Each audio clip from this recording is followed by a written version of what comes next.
আটা মেখে তারপর বেলে নেওয়ার ঝামেলা ছাড়াই আজকে এই রেসিপিটি দেখুন একদম সহজ করে দেখিয়েছি। 1 কাপ আটা দিয়ে কিন্তু এক নতুন পদ্ধতিতে আজকের এই রেসিপিটি বানিয়েছি। দেখতেও যেমন খেতেও তেমন। তো রেসিপিটি আপনারা দেখবেন, আশা করি আপনাদের ভালো লাগবে। আমি তো মনে করি দেখার সাথে সাথেই কিন্তু আপনারা বানাতে যাবেন, এতটাই সহজ এবং এতটাই টেস্টি। তো রেসিপিটি দেখার পর যদি ভালো লাগে সেটা অবশ্যই কমেন্ট করে জানাবেন, সাথে সাথে ভিডিওতে একটা লাইক দিয়ে চ্যানেলটিকে সাবস্ক্রাইব করে নেবেন। আর পাশে থাকা যে বেল আইকনটা থাকবে ওটাতে প্রেস করতে ভুলবেন না। তো আমার চ্যানেলে আমি নতুন নতুন রেসিপি আনতে চলেছি, বা অনেক রেসিপি আছে যেগুলো একদমই নতুন, তো ওইগুলো আমি আপলোড করে রেখেছি, ওইগুলো দেখে নিতে পারেন। আর এইরকম রেসিপি দেখার জন্য অবশ্যই আমার চ্যানেলটিকে সাবস্ক্রাইব করে রেখে দিতে হবে। তো এখানে দেখুন আমি 1 কাপ নিয়েছি আটা, আপনারা চাইলে ময়দাটাকেও নিতে পারেন। তো এখানে আমি নিয়েছি আটা, তারপর লবণ দিয়ে জোয়ানটাকে এইভাবে একটু দিয়েছি আমি। তারপর আমি কী করেছি, 1 চামচ তেল দিয়েছি। তো তেলটাকে দেওয়ার পর সাথে সাথে আমি 1 কাপ জল নিয়েছি, তবে 1 কাপ জল একসাথে আমি দেবো না, অল্প অল্প করে দিয়ে এইভাবে মেখে নেবো, এতে করে আর সেভাবে দোলা পাকিয়ে থাকবে না। তো অবশ্যই এইভাবে অল্প অল্প করে জলটাকে দিয়ে এই ডো না, এটা কি বলবো, একটা ব্যাটার বানিয়ে নিতে হবে, একদম পাতলা করেই বানিয়ে নিতে হবে। তো এখানে আমি যে পরিমাণ আটা নিয়েছি, মোটামুটি বলতে পারেন 1 কাপ আটার সাথে আমার 1 কাপ জলটা কিন্তু লেগে গিয়েছিল। তো অবশ্যই একটু সময় নিয়ে এইভাবে মেখে নিতে হবে। তো এখানে জলের পরিমাণটা 1-2 চামচ বেশি কম লাগতে পারে, কারণ আটাটা যেভাবে নেবেন সেভাবে কিন্তু জলটা লাগে। তো মোটামুটি কথা বলতে বলতে দেখুন একদম স্মুথ করে কিন্তু আমি মেখে নিয়েছি, আর এইভাবে কিন্তু ঘনত্বটা রেখেছি আমি। আমি দেখিয়ে দিচ্ছি ঠিক কীভাবে এই ব্যাটারটিকে বানিয়েছি। একটা চামচের পিছন দিক দিয়ে এভাবে দেখে নিতে হবে কীভাবে জিনিসটা তৈরি হয়েছে। খুব বেশি কিন্তু পাতলা করেও কাজটি করলে হবে না, মোটামুটি এইভাবে আমি কাজটি করেছি। তো দেখুন চামচের পিছনে একটা লেয়ার কিন্তু দেখাই যাচ্ছে। তো এইভাবে যেন কাজটি হয়, তো সেটা দেখে নিতে হবে। তো এটাকে আমি মেখে নিয়েছি, মেখে নেওয়ার পর আমি কিছুক্ষণের জন্য রেখে দিচ্ছি, না রাখলেও কিছু না, তবুও আমি রেখে দিচ্ছি। তো ততক্ষণে আমি কি করেছি, আলুর পুরটাকে বানিয়ে নিয়েছি। তো এখানে কড়াইতে অল্প করে তেল দিয়েছি, ওই 1 চামচ তেল দিয়েই কিন্তু এই পুরটাকে তৈরি করে নেওয়া যায়। তো আমি তেলটাকে দিয়ে গরম করে নেওয়ার পর এতে 1 চামচ ওই গোটা মৌরি, গোটা জিরে আর গোটা ধনে দিয়েছি। তো দিয়ে না একটু সময় নিয়ে ভেজে নেব, এর ফ্লেভারটা কিন্তু দারুণ লাগে এই আলুর রেসিপিতে। তো দিয়ে ভেজে নেওয়ার পর এতে আমি দিয়েছি গ্রেট করা আদা, তো 1 চামচের মতোই হবে, ওটা দিয়ে একটু নাড়ি চাড়িয়ে ভেজে নেব। তো মোটামুটি একটু সময় নিয়ে ভেজে নেওয়ার পর এতে আমি দিয়েছি চিলি ফ্লেক্স। তো লঙ্কাটা বা ঝালটা যে পরিমাণ যে খেতে চাইবে ঠিক সেটা বুঝে শুনেই কিন্তু দিতে পারেন। তো এখানে আমি 1 চামচের মতো চিলি ফ্লেক্সই দিয়েছি, দিয়ে ভেজে নেব। ভেজে নেওয়ার পর আমি কি করেছি, আগে থেকে কয়েকটা আলু সেদ্ধ করে রেখেছিলাম, তো ওই আলুগুলোকেই দেব।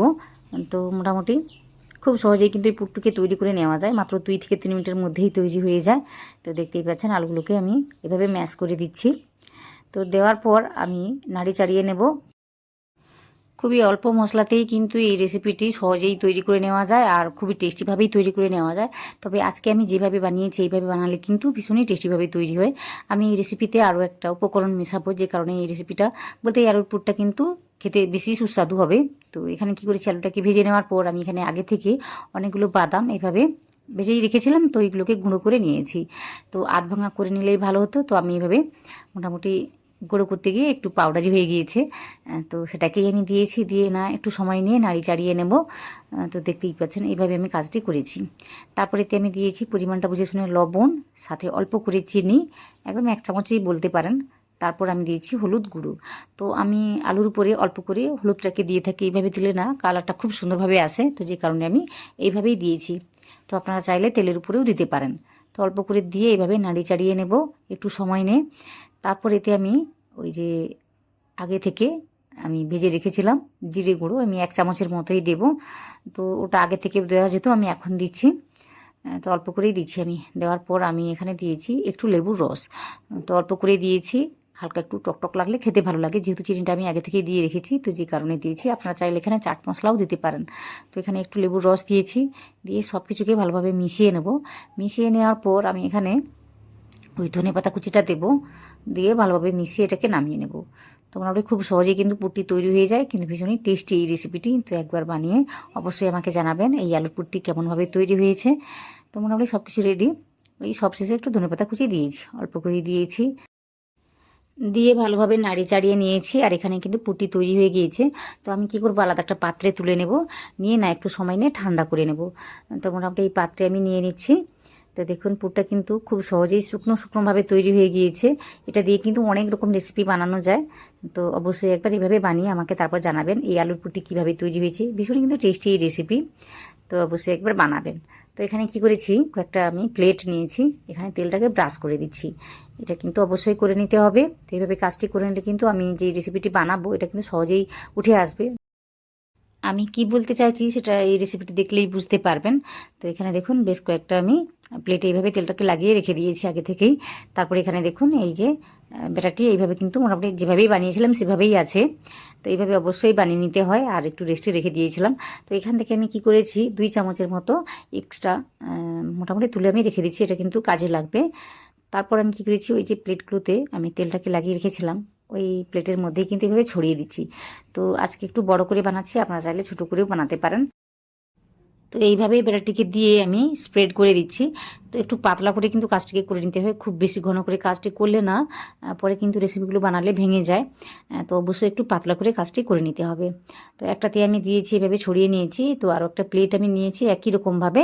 তো এইভাবে দিয়েছি 2 থেকে 3 চামচই লাগবে, বেশি কিন্তু লাগে না। অল্প করে দিয়ে এইভাবে স্প্রেড করে দিতে হবে।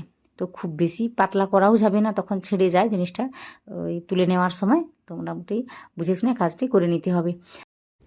তো এইভাবে মোটামুটি ব্যাটারটিকে দিয়ে কয়েকটা প্লেট আমি আগে থেকেই তৈরি করে রেখে দিয়েছি, কারণ এই রেসিপিগুলো সহজেই কম সময়ের মধ্যে কিন্তু ঝটপট তৈরি হয়ে যায়। তো যে কারণে আগে থেকে কয়েকটা প্লেট কিন্তু এইভাবে তৈরি করে রেখে দিতে হয়। তো এইদিকে একটা কড়াইতে আমি জল দিয়েছি, জল দিয়ে গরম করে নিয়েছি। তারপর এইভাবে একটা স্ট্যান্ড বা এরকম কোনো একটা পাত্র হলেই হবে। তো এখানে আমি কি করেছি, এই প্লেটগুলোকে রেখে দিয়েছি।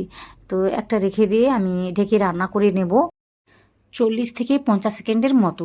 তো এই সময়ের মধ্যেই কিন্তু এইগুলো তৈরি হয়ে যায়। তো একদম হাই ফ্লেম রেখেই কিন্তু রান্নাটিকে করে নিতে হয়। তো এইভাবে ঢেকে মাত্র 40 থেকে 50 সেকেন্ড, আমি মিনিট বলেছি কিনা জানি না, মোটামুটি 40 থেকে 50 সেকেন্ড সময়টা লাগে। তো তারপর আমি দেখাচ্ছি আপনাদের জিনিসটা কিভাবে তৈরি হয়েছে। তো দেখুন এইভাবে হাত দিয়ে দেখলে না একদম শুকনো শুকনো মনে হবে, হাতে কিছু লাগবেই না। তো তখনই বুঝতে হবে যে এটা কি বলবো সুন্দরভাবে তৈরি হয়ে গিয়েছে। তো আমি এটাকে নামিয়ে নিচ্ছি, মাত্র ওই 40 থেকে 50 সেকেন্ড সময়টা লাগে, আমি বারবার একই কথাই বলছি। তো একই রকমভাবে আরও একটা প্লেট আমি বসিয়ে দিয়েছি। তো যে কারণে 2-3টে প্লেট কিন্তু আমি আগে থেকে এইভাবে তৈরি করে রেখে দিয়েছিলাম।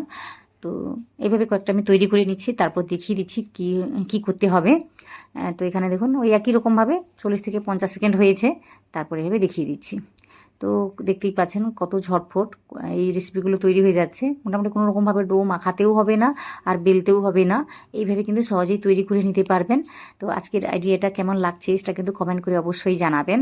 তো এইভাবে বানিয়ে দেখবেন, সহজেই কিন্তু কাজগুলো হয়ে যায়। তো আমি তো বলবো এইভাবে বানিয়ে আপনারা ফ্রিজের মধ্যে স্টোর করে রেখে দিতে পারেন, যখন মন করবে তখন কিন্তু বের করে আমি যেভাবে রেসিপিগুলো বানিয়েছি ওইভাবে বানিয়ে খেতে পারবেন। তো মোটামুটি দেখতেই পাচ্ছেন বেশ কয়েকটা আমি একই রকমভাবে তৈরি করে নিয়েছি, আর এগুলোকে ঠান্ডা করে নিয়েছি। তো মোটামুটি ঠান্ডা করে নেওয়ার পর কিন্তু এইভাবে তুলে নিতে হবে, গরম থাকা অবস্থাতে এইভাবে তুলতে যাবেন না। আর একটু সময় নিয়ে রান্না করলে কিন্তু সহজে উঠে আসবে, আর যদি কাঁচা থেকে যায় তখন কিন্তু ছেড়ে যায়। আর এখানে দেখতেই পাচ্ছেন সহজে কিন্তু এই রেসিপিগুলো উঠে আসবে, আপনারা দেখতেই পাবেন। তো দেখুন কত সহজে উঠে এসছে। তো এইভাবে অবশ্যই উঠে আসবে। আর যদি কি বলবো খুব বেশি পাতলা হয়ে যায় তখন ছেড়ে যায়, আর খুব বেশি মোটা হয়ে গেলে কিন্তু পরে যে আমি রেসিপিটি বানাবো তখন কিন্তু ফেটে যায়। তো অবশ্যই বুঝে শুনে কাজটি করে নিতে হবে। তো দেখতেই পাচ্ছেন কত পাতলা করে আমি রেসিপিগুলো বানিয়েছি। তো একই রকমভাবে আমি সবকটাই বের করে নেব, আর সহজেই কিন্তু উঠে আসবে। অবশ্যই তেলটাকে আগে থেকে লাগিয়ে দিতে হবে, তেলটা না লাগালে কিন্তু ছেড়ে যাওয়ার ভয়টা থাকে। তো অবশ্যই তেলটাকে লাগিয়ে দিয়ে কাজটি করবেন, সহজেই কিন্তু বের করাতে পারবেন। তো এইভাবে আমি কয়েকটা তৈরি করে নিয়েছি। তো এইগুলোকে কেটে দেখাচ্ছি।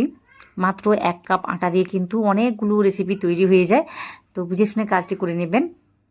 তো একটা রুটি আমি নিয়েছি, নিয়ে না এটাকে আমি কেটে নেব একদম মাঝখান বরাবর। দেখতেই পাচ্ছেন কীভাবে আমি কেটে নিচ্ছি, 2 ভাগে ভাগ করে নিচ্ছি।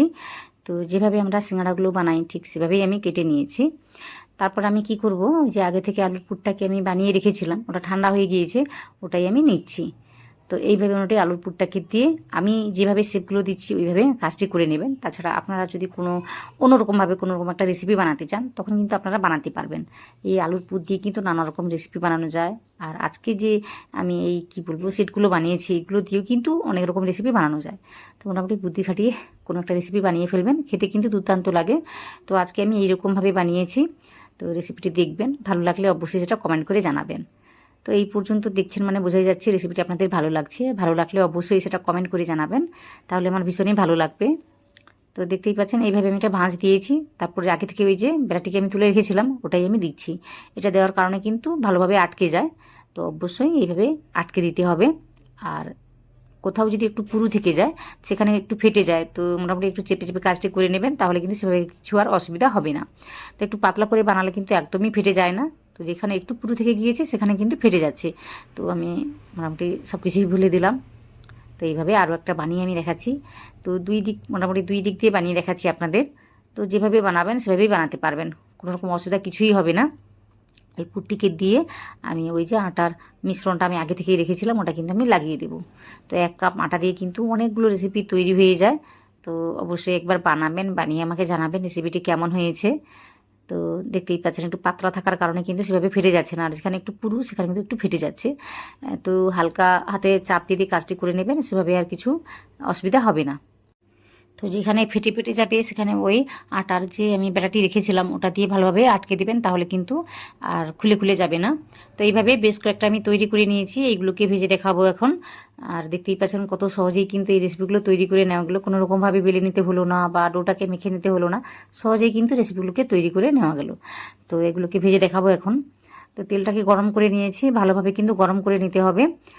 কি বলবো, যেহেতু আগে থেকে রান্না করে নেওয়া আছে, এগুলো কিন্তু আগে থেকে সিদ্ধ করাই আছে। মোটামুটি তেলটাকে গরম করে নেওয়ার পর গ্যাসের ফ্লেমটাকে মিডিয়াম করে দেবেন, বা হাই রাখলেও সেভাবে কিছু অসুবিধা হয় না, আমি এটা দেখেছি।